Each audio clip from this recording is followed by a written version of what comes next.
What is up, my chemistry people? Welcome to the video.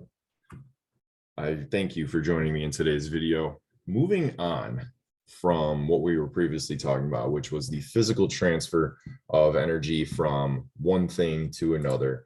For instance, heating up a very warm or hot piece of metal and transferring that into water in order to be able to figure out how much energy the water absorbed for then the purpose of figuring out what that specific metal was. We were looking at a physical process there. We were looking at how energy transferred, but we weren't necessarily changing anything or the products that we were working with. For instance, the metal stayed the same metal, the water still stayed water. So we weren't changing anything, but we know that the world is full of chemical reactions where we're actually creating new things from reactants that rearrange their bonds to form a new product. So of course, energy is involved there. And we're going to talk about that now, or starting now with the concept of bond energy and the energy that is in chemical bonds. So the total energy that's contained in a system is called the internal energy. This is the energy that is stored within an object that it can then transfer into something else. Now, in order for us to account for the heat flow in this type of interaction, we are going to introduce you to a concept called enthalpy, which is a quantifiable value, meaning we can get a number for it. We can measure enthalpy. And what we're going to be seeing is that the change in enthalpy is the heat that is absorbed or released by a reaction, and that is written with the symbol delta H. So we are going to be looking at a change in enthalpy indicated by the delta in delta H representing change. And we're going to be looking at how going from one thing to another and how heat being absorbed and heat being released is going to give us a quantifiable value called enthalpy. So we know that in bonds, there is energy within those bonds. Now, it's depending on if you're breaking or making bonds, that energy is being used for something else. But the energy that is needed to break a bond of 1 mole of a substance is called the bond enthalpy. We're talking about 1 mole of a thing, which we know is a representative amount of a certain amount of stuff in chemistry, a very large number, just like a dozen is 12, a mole is a large number. We can use this concept of enthalpy in order to quantify how much energy is required to break a bond and then recreate that bond. So when we're trying to break a bond, for instance, if we're looking at just hydrogen here, hydrogen gas, energy is going to need to be absorbed or put into that bond in order to break it. Just like if you were to break a chain, you need to put some energy into pulling that chain apart in order to break it. So the same thing goes with our bonds, is you really need to put some energy in to break this bond to separate those two hydrogens. So you see that energy from the surroundings needs to go into that bond to break it. Therefore, we have a positive value. And then in order for these two elements to come back together, we need them to lose energy or release energy into the surroundings. So that way these two things can form a connection. Now, because we're just breaking a bond and then reforming that bond, you see that the change in enthalpy, both the positive and the negative, are the same. So that will equal 0. But that's not always going to be the case in chemical reactions, because we know that most of the time we're starting with something in our reactants that is far different from what we produce in our products. So kind of a little intro to how the energy is being used on the reactant side. It's being put into the bond to break it. And then the product side, it's being released from the bond in order to make it. So with that, we have a table that is going to be something that you guys are going to be able to use for these calculations.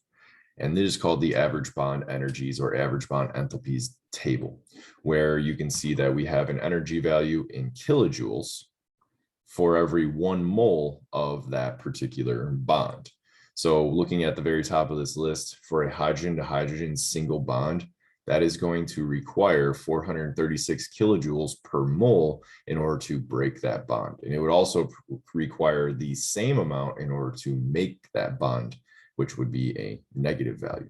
So this is a chart that you guys will be able to use for the purpose of calculating a change in bond energy, or a delta H. So we will practice using this today.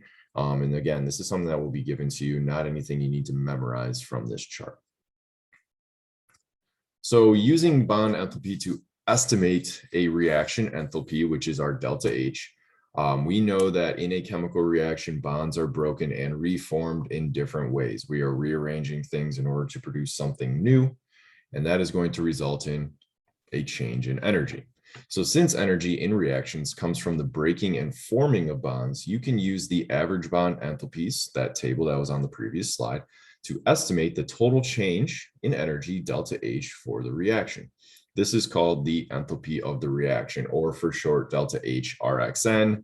That's just a nice sciencey way to write the words enthalpy of reaction just by using symbols, and it's much shorter. Now, in order for us to calculate or determine the delta H of the reaction, we are going to need to know the sum of the enthalpies of the bonds broken in the reactants. And then, you guys are about to get a celebrity appearance from Giacomo. All right. Get out of here. And that is going to then be subtracted from or by the sum of the enthalpy of the bonds that are being formed in the products. Now, I just need you to write this formula down. Just write what I have right here down. I know that this symbol is probably something you don't see too often. This means the sum. So we're going to be adding stuff. And then, of course, we're going to need to be reacting. Now, I always think break minus make, or reactants minus products. But this is really, you'll find that this is pretty straightforward once we actually see an example of this, just trying to set you up with some useful information. So if we're looking at a reaction pathway of water decomposing or breaking apart to produce hydrogen and oxygen, you can see that in order to do that, it's going to take energy to break the bonds of these water molecules. That's what these squiggly lines are showing, that we're breaking those bonds. So we have a positive amount of energy going in to break those bonds, and then we have a negative amount of energy in order to reform those bonds. Now, what you notice is that the size of these arrows, these vectors, is actually different, which is going to result in either a positive or a negative delta H, or enthalpy of reaction, as a result of breaking these bonds and then making these bonds. What we're going to find is that in some cases, it's going to take more energy to break a bond than it is going to reform new bonds, and also vice versa. So this is us trying to figure out what that actual value is. So we've got a sample problem. It happens to be the same sample problem as in the previous slide, but this is the one that I want you guys to kind of follow along with me and write down in your notes as we kind of work through this. And as you can see, we have the average bond energies table available for us. And we've also got the structures of these molecules available to us as well. So that way we can identify what bonds are being present. So using the table of average bond enthalpies, I want us to determine the enthalpy of the reaction, or the delta H, in the decomposition of water to form hydrogen gas and oxygen gas. We've got the balance equation here: 2 water molecules decomposing to produce 2 hydrogens and 1 oxygen. We always want our equation to be balanced. I think at this point right now, we're just going to balance them for you guys, just so we can, save time, and we don't need to worry about balancing too much in this unit. They'll always be balanced. So when we're interpreting this, 2H2O means that we have 2 water molecules. So in these 2 water molecules, we have 1, 2, 3, 4 hydrogen to oxygen bonds. So when I look at my table, it looks like a hydrogen to oxygen bond. One of them has a bond enthalpy of 463, but because we have 1, 2, 3, 4 of them, we're going to need to multiply 463 by 4 to account for all of the bonds that are being broken on this side of the reaction. All of this was just found. All of this information was made possible by this chart right here. I didn't make any of this up. It's all available to us. All right, so that's all we have on our reactant side.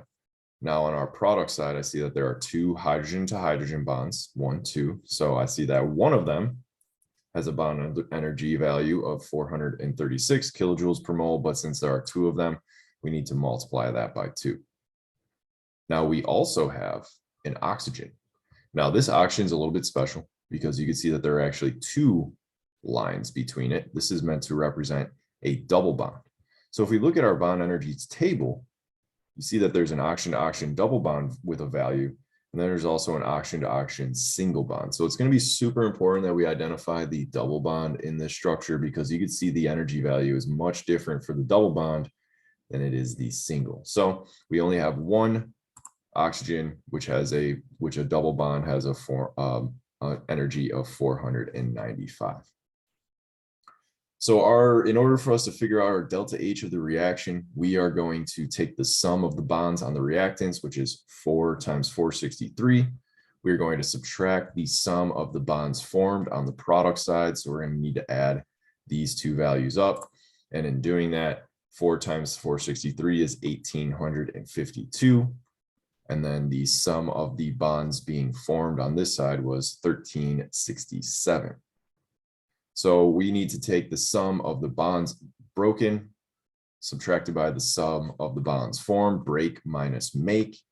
So 1852 minus 1367 comes out to be a delta H of reaction of positive 485 kilojoules per mole. So what we would be able to see is that in the result of this reaction would be a positive 485 kilojoules per mole, meaning that some energy would actually be still left over at the end of this reaction, or there would be less energy required to reform the bonds than there were to make the bonds. So we're going to be able to do a lot with this delta H of reaction value, but before we start doing stuff with it, we're going to need to first be comfortable with calculating it, and then we'll be able to move a little bit further on from that. So I know this video is a little bit longer, and I know that I talked quite a bit more than I usually do in other videos, but just wanted to be thorough in this video, and I gave you guys an example and a model on how to solve one of these. So as an assignment, I do have some bond enthalpy practice. It is 5 total example reactions that are in your packet on page 7 and 8. I would like for you guys to give these 5 problems a try and have them done as you walk into class on Tuesday, May 10th. So that way when we go over it, all of us are on the same page. Of course, we'll take as much time as you need to do more examples and go over some whatever things you need to tighten up before we start applying this concept to other things. So that's all that I have for you guys in this video. Again, apologize for the length, but I think it's pretty thorough. And if you guys have any questions, stop by, send me an email, whatever you need to do. Love you guys. We'll talk to you soon.